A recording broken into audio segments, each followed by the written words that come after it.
Maharashtra times ऑनलाईनमध्ये आपलं सर्वांचं स्वागत आहे। शरद पवारांनी 2 दिवसापूर्वी एक वक्तव्य केलं होतं। त्या वक्तव्यामध्ये ते म्हणाले होते की मणिपूरमध्ये जे पिढ्यानपिढ्या एकत्र राहणारे लोक आता एकमेकांचं तोंड बघत नाही, त्यांच्यातली घरं उद्ध्वस्त झाली आणि एकमेकांच्या रक्ताचा नासळा झाला। मात्र अशीच परिस्थिती महाराष्ट्रामध्ये निर्माण होती की काय अशी चिंता त्यांनी व्यक्त केली।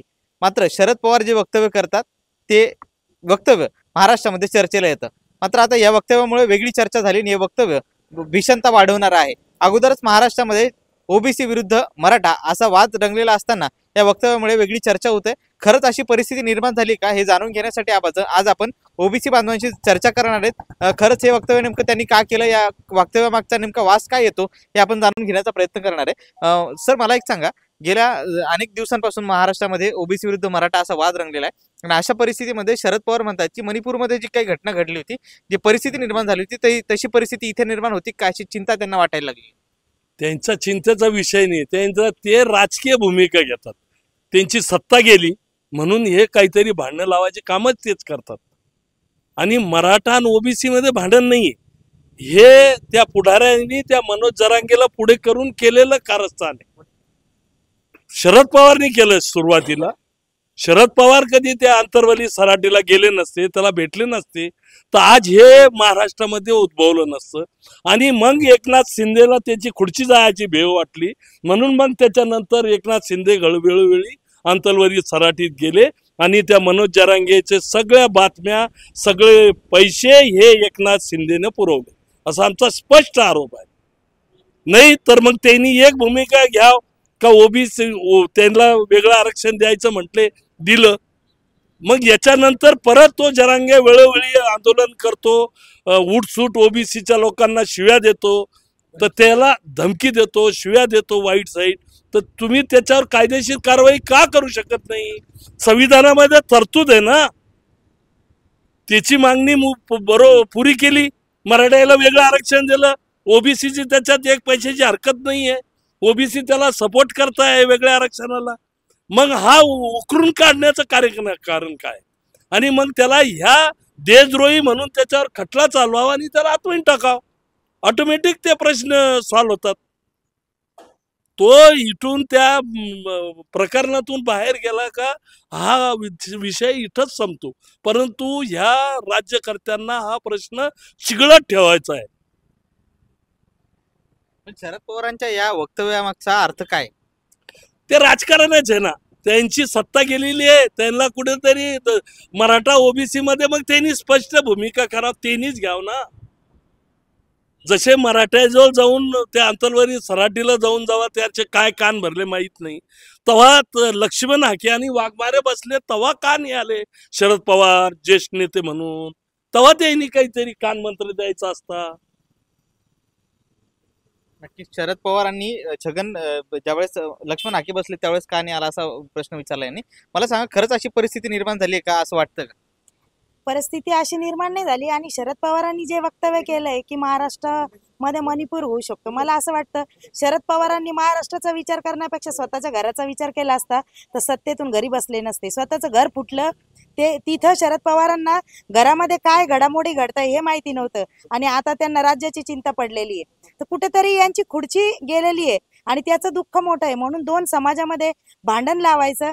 आपण पाहत आलेलं आहे, ऐकत आलेलं आहे की दोन माकडं असतात आणि त्यांच्या मध्ये लोण्यावरून भांडण होत असतं आणि मग तिसरा येऊन ते लोणी खाऊन जातो। तसा प्रकार हा आहे की दोन समाजामध्ये भांडण लावायचं आणि ते दोन समाज भांडायला लागले की मग शरद पवार त्या खुर्चीवर जाऊन बसतील आणि सत्ता भोगतील। हे शरद पवारांचं जुनं राजकारण आहे आणि शरद पवारांना राजकारणासाठी जेव्हा त्यांच्या घरातूनच दगाबाजी झाली, त्यांना घरातूनच सत्तेच्या बाहेर हाकलण्यात आलं, त्याच्यामुळे आता ते बाहेर येऊन समाजामध्ये राजकारण करून स्वतःची प्रतिष्ठा कशी टिकवता येईल आणि स्वतःला भावनिक कसं करून समाजामध्ये जोडता येईल म्हणून ते मराठा समाजाची कुबडी हाताखाली घेऊन आणि ओबीसी समाजाला विरोध करून ते दोन समाजामध्ये भांडण लावून आणि मणिपूरची परिस्थिती महाराष्ट्रामध्ये निर्माण होईल असं मूर्खासारखं वक्तव्य शरद पवार तरी करत आहे असं मला तरी वाटतं। मला सांगा, शरद पवारांना या वेळेला ही चिंता वाटण्यामागचं नेमकं कारण काय, तुम्हाला काय वाटतं? कारण की तुम्ही अनेक वर्षापासून महाराष्ट्रातलं राजकारण बघता, तर या वेळेला नेमकं हे वक्तव्य करायचं कारण काय? कारण की प्रत्येक वेळेला ज्यावेळेस शरद पवार वक्तव्य करतात त्यावेळेला त्यांचे वेगवेगळे अर्थ असतात, तर यावेळेस तुमचा अनुभव काय सांगा? शरद पवार हे महाराष्ट्रातलं जाणतं नेतृत्व म्हणतात।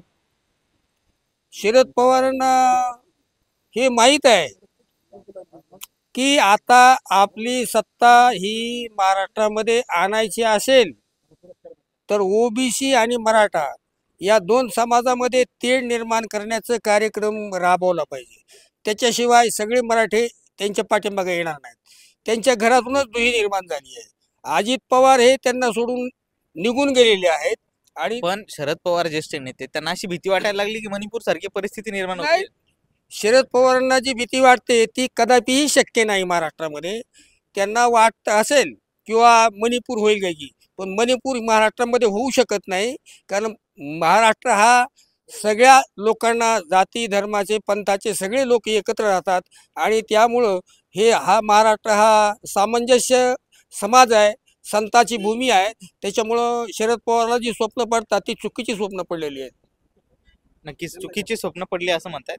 मला सांगा, शरद पवारांनी अशी जी वक्तव्य केलं त्या वक्तव्यामागचं काय अर्थ तुम्हाला वाटतं? ही भूमी जी आहे ही साधू संतांची भूमी आहे. सर्वात जास्त संत महाराष्ट्रात तयार झालेले आहेत. मणिपूरमध्ये संत वगैरे काही नव्हते, मी जाऊन आलो तिथे. तर त्या ठिकाणचा आणि या ठिकाणचा खूप फरक आहे. आणि शरद पवार जे बोलतात ते करत नाही, करतात ते बोलत नाही. ते संभ्रम तयार करतात आणि या सगळ्या लोकांना एकत्र बसवा. त्यांना माहिती आहे सगळे एकत्र बसवू शकत नाही आणि हा प्रश्न मिटू शकत नाही. तर हा विधानसभेपर्यंत असाच ताटकळत ठेवायचा आणि निवडणूक लढवायची, त्यांचा असा उद्देश आहे. नक्कीच हा विषय ताटकळत ठेवायचा, निवडणूक लढवायची. ते शरद पवारांनी ज्यावेळेस हे वक्तव्य केलं की महाराष्ट्रामध्ये मणिपूर सारखी परिस्थिती निर्माण होईल, त्यावेळेस शरद पवार, राज ठाकरे असं म्हणतायत की तुम्ही या परिस्थितीला निर्माण करण्यासाठी हातभार लावू नका, असं काही परिस्थिती तुम्ही निर्माण करा. मराठवाडा ही संताची भूमी आहे आणि शांत ब्रह्म एकनाथ महाराज हे ह्याच संभाजीनगर जिल्ह्यामध्ये पैठण येथील शांतीब्रह्म एकनाथ महाराज, त्यांचे गुरु जनार्दन स्वामी आणि जे बी काय संत ह्या महाराष्ट्रातले होऊन गेलेत, ज्ञानेश्वर माऊली असतील, नामदेव महाराज असतील, गोरोबा काका असतील, ह्या सर्व संतांच्या भूमीमध्ये असं वक्तव्य करणं हे चुकीचं आहे.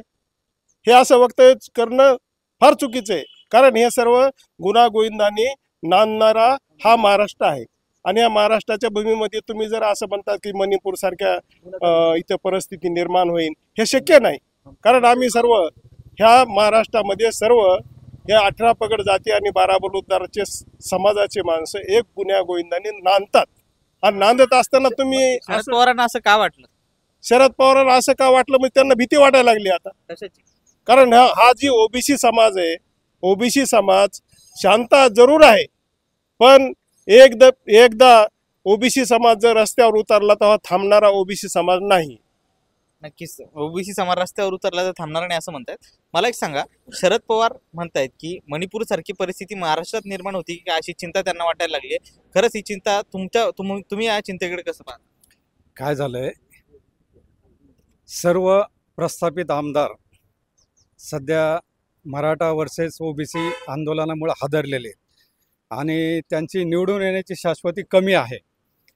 जर ओबीसीचा जर पक्ष प्रबल झाला महाराष्ट्रामध्ये तर त्यांचे 25-30 असे निवडून येतील या प्रस्थापित राजकीय पक्षांचे उमेदवार. आणि ओबीसी त्यामध्ये जर 200च्या जवळपास निवडून आला तर सत्ता हा ओबीसी काबीज करेल. म्हणून हे राजकीय नेते असे काहीतरी स्टेटमेंट देतात आणि नागरिकांमध्ये संभ्रम निर्माण करण्याचा प्रयत्न करतात.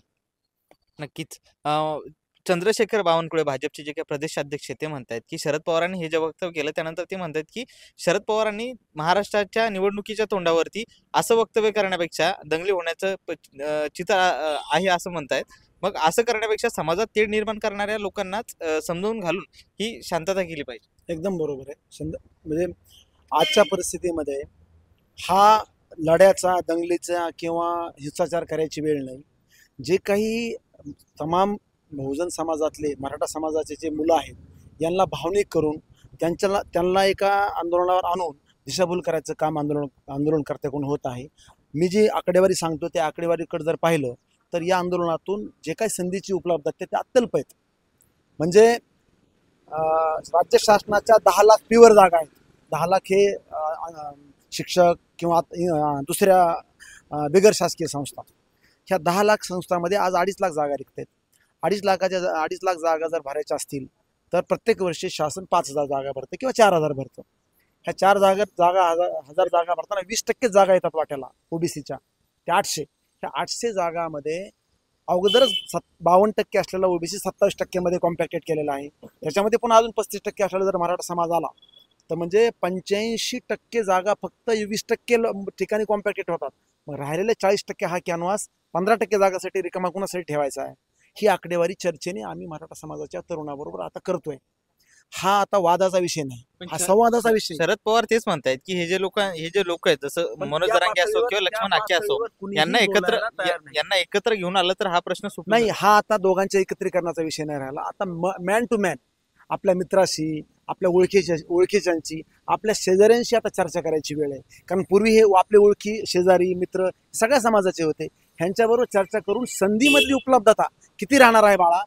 महाराष्ट्रात कधीही दंगली होणार नाहीत. संतांची भूमी असलेला महाराष्ट्र सलोख्याने राहत आहे. संधीचीच उपलब्ध नाही तर दंगल करायची गरज काय, आणि हा हिंसाचार करून भावनिक करून होणार काय. त्याच्यामुळे या दोघांच्याही स्टेटमेंटला आपला दुजोरा नाही. या ठिकाणी आम्ही स्वतः आता निर्णय घेतलाय की कुणाही आक्रमकपणे भांडायचं नाही, विरोध करायचा नाही, सलोख्याने हा प्रश्न सोडायचा आहे. कारण आपल्याला आयुष्य इथं काढायचंय. भांडत बसून कोणाचाच फायदा होणार नाही. आणि याच्यामधून काय होईल की जाणीवपूर्वक भरतीची प्रक्रिया लांबवायची आणि शासन वर्ल्ड बँकच्या सल्ल्यानुसार सरकारचा खर्च कमी करण्यासाठी सरकारी नोकरी कमी भरतंय. यासाठी शेवटचं एक वाक्य, ह्यासाठी हा जो 50%चा रिस्ट्रिक्शन जे इंदिरा साहनी प्रकरणाने लावलेलं आहे हे वाढवण्यासाठी सगळ्यांनी एकत्र येऊन जर लढा उभारला तर सगळ्याचा प्रॉब्लेम सॉल्व्ह होणार आहे. कोणाच्या बैठकीने पूर्ण म्हणजे सुपरमसिया जरांगे नाही, सुपरमसिया लक्ष्मण आखे नाही, सुपरमसिया हे शासनही नाही, सुपरमसिया सुप्रीम कोर्ट आहे. सुप्रीम कोर्टाने जे काय बॅन दिले 52%, 50% ओबीसीच्या आरक्षणाला हे किंवा एकूण आरक्षणाला, ते वाढवण्यासाठी सगळ्यांनी म्हणून एकत्र लढा केला तर हा सलोखा कायम राहील. कुणीही कुणाच्या अंगावर जाणार नाही, तणाव निर्माण होणार नाही.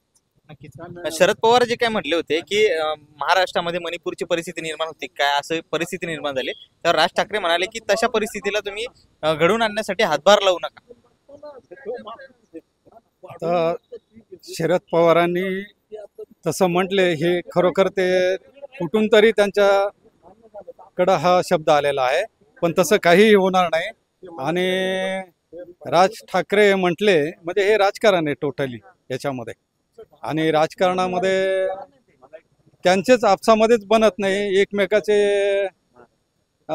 TV जर पाहिला तर एकमेकावरच ते तुटून पडतात, आणि त्याच्यामध्ये नागरिकांमध्ये सुद्धा भांडणं लावण्याचा प्रकार हा एक आहे असा अंदाज आहे. नक्कीच नागरिकांमध्ये भांडणं लावण्याचा अंदाज आहे असं म्हणतायत. ज्यावेळेस राज ठाकरे म्हणतायत की शरद पवार ज्यावेळेस असं वक्तव्य करतात की मणिपूर सारखी परिस्थिती निर्माण होईल, त्यावरती राज ठाकरे म्हणतात की त्याला हातभार लावण्यासाठी तुम्ही मदत करू नका. हा बरोबर आहे ना. राज ठाकरे जे बोलले ते बरोबर बोलले की कुणीही त्याच्यामध्ये तेल घालू नये. इंग्रज जरी गेले तर फोडा आणि झोडांनी ती कायम ठेवूनच गेले इथं. तर त्यांच्याप्रमाणे यांनी फोडा झोडा करून सरी इलेक्शन जिंकण्यासाठी हे लफडे करायचे, नंतर समाज दुभंगायचा, हे गोष्टी चांगल्या नाहीत. नक्कीच. ही जी काय मणिपूर सारखी परिस्थिती निर्माण होईल असं म्हणतायत शरद पवार, त्याला जबाबदार कोण आहे? शरद पवारनी एक ज्येष्ठ नेते आहेत ह्या महाराष्ट्राचे, त्यांनीच हे असे वाक्य वापरायला नाही पाहिजे. फुले शाहू आंबेडकरांच्या महाराष्ट्रामध्ये जर जबाबदार नेत्यांनीच जर असे वाक्य वापरले तर सर्वसामान्यांनी भयभीत होऊन एक दहशत निर्माण झाल्यासारखी वाटत नाही का तुम्हाला? ह्या महाराष्ट्रामध्ये ज्येष्ठ नेत्यांनी जर असे वाक्य वापरले की उद्या ह्या महाराष्ट्रात दंगल घडू शकते, पण घडवणारे कोण आहेत? आम्ही तर ओबीसी वाले नाहीत. आम्ही तर एक शांत आणि संत विचाराचे माणसं आहेत. घडवणारा तर त्यांनी शोधायचे, घडवणारे कोण आहेत तर. नक्कीच ओबीसी समाज हा शांत आहे असं म्हणतात. मला सांगा, शरद पवारांना हे आताच वाटण्यासारखी परिस्थिती नेमकी का वाटली? ते नेहमीच निवडणुका आल्या की असं काहीतरी पिल्लू सोडून देतात. त्यांना ती सवयच आहे पहिल्यापासून. आता त्यांची सत्ता गेलेली आहे, त्यांना विधानसभेच्या निवडणुका डोळ्यासमोर पाहून त्यांनी हे वक्तव्य केलंय. बाकी काय आहे त्याच्यात? फार काही त्याच्यात दम नाहीये त्या गोष्टीमध्ये. पण त्याच्यावरती बोलताना चंद्रशेखर बावनकुळे म्हणतायत की असे महाराष्ट्राच्या निवडणुका तोंडावर आहेत आणि अशा परिस्थितीमध्ये भडकावणारे वक्तव्य करण्यापेक्षा दोन समाजात तेढ निर्माण करणाऱ्या लोकांना जर का समजावून सांगितलं, तेढ निर्माण केली तर चांगलं. ते बरोबर आहे ना. मग तेच तर मी बोललो ना, का येत्या मनोज जरांगेला एकदा त्याच्यावर कायदेशीर कारवाई करा, त्याला जेलमध्ये टाका, ऑटोमॅटिक हा प्रश्न बंद होतो, हा प्रश्न इथंच क्लोज होतो.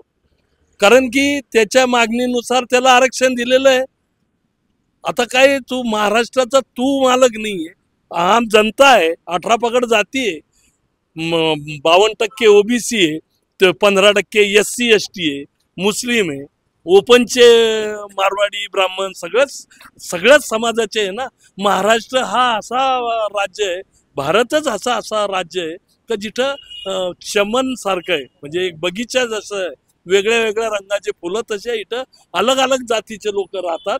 त्याच्यामुळे हे शरद पवारच्या वक्तव्याला फार काही महत्व द्यायचं काम नाही, बिलकुल नाही. माझ्या मते शरद पवारच्या याला काही महत्व देण्याचं कारण नाही आहे. निवडणुकीचे डोळ्यासमोर ठेवून हे वक्तव्य आहे त्यांचं. नक्कीच निवडणुकीच्या तोंडावर ठेवून असे वक्तव्य केले. खरंच मला असं वाटतं निवडणुकीच्या पार्श्वभूमीवर त्यांनी असं वक्तव्य केलं. हो बरोबर आहे. शरद पवार जवळ आता काहीच उरलेलं नाही. म्हणजे आधी पुतण्याला सत्ता भोगायला दिली, आता लेकीला सत्ता भोगायला द्यायची. मग त्याच्यासाठी काहीतरी राजकारण करायला पाहिजे. मग कुठंतरी मणिपूर सारखे प्रश्न, संवेदनशील जे प्रश्न आहेत ते उभे करायचे आणि मग 2 जातीमध्ये तेढ निर्माण करायची. मग काय पुरोगामी महाराष्ट्रामध्ये भांडण लावलं की मग सत्ता भोगायला आपण मोकळे. आणि शरद पवारचं हे आजचं नाहीये, म्हणजे अर्धी हयात गेली. त्यावेळेस त्यांना मराठा समाज आठवला नाही आणि आता जरांगे सारख्या माणसाचा पाठिंबा घेऊन त्यांना समाजाचं दुःख जाणवतंय. मग इतके वर्ष सत्ता भोगली, तेव्हा मराठा समाजाचं दुःख यांना का जाणवलं नाही? किंवा तेव्हा मराठा समाजामध्ये तरुण नव्हते का, तरुणी नव्हत्या का, महिला नव्हत्या का, माता भगिनी नव्हत्या का? आता यांना सगळं आठवतंय. सत्ता गेल्यावर ज्या वेळेस यांच्या हातात काहीच उरलं नाही, त्यावेळेस आता हे समाजासाठी जागृत होऊन काम करण्याचं ढोंग घेत आहे, सोंग घेत आहे. नक्कीच. तुम्हाला काय वाटतं? 75 वर्षापासून महाराष्ट्रामध्ये मराठा समाजाची सत्ता आहे.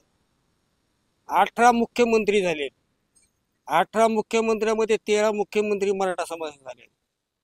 यांच्याकडं 420 सहकारी बँकाचे संचालक हेच आहेत. 202 साखर कारखान्याचे संचालक हेच आहेत.